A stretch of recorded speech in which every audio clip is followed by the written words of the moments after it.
High, হঠাৎ একদিন রাতে প্ল্যান করেই আমরা সকালবেলা শান্তিনিকেতন যাওয়ার উদ্দেশ্যে বাইক নিয়ে বেরিয়ে পড়লাম।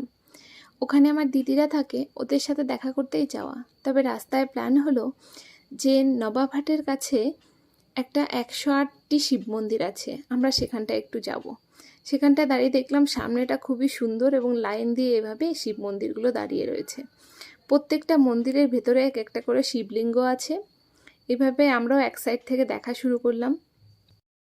ওখানে গিয়ে জানতে পারলাম মন্দিরটি 230 বছর আগে মহারানী ভীষণ কুমারী তৈরি করিয়েছিলেন।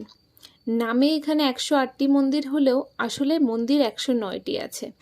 108টি মন্দির মালার মতন একই সারিতে গোলাকারে রয়েছে এবং একটি মন্দির একটু দূরেই লকেটের মতন দাঁড়িয়ে রয়েছে।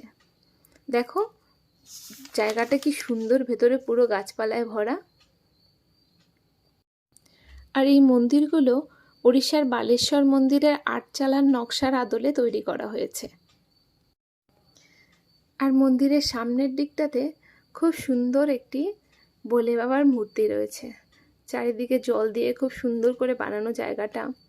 এখানে বসে আমরা কিছুক্ষণ ভিডিও ফটো শ্যুট করলাম। তারপরে এখানের আশপাশগুলো আবার ঘুরে দেখতে শুরু করলাম। দেখো জায়গাটা কি সুন্দর। আর এখানে রয়েছে 108টা ঘন্টা দিয়ে তৈরি এই জিনিসটি, দেখতে খুবই সুন্দর। তারপরে হয়ে গেল আমাদের টাইম, তাই আমরা আবার বেরিয়ে পড়লাম। এবার আমরা চলে যাচ্ছি শান্তিনিকেতনে, প্রায় পৌঁছে গেছি বাড়িতে। এই দেখো আমরা চলে এসেছি। আর এই যে এই দুটো আমার হচ্ছে পুচকে সোনা, তো এইগুলোকে একটু আদর করে দিচ্ছি। চলো বাই, আবার দেখা হবে।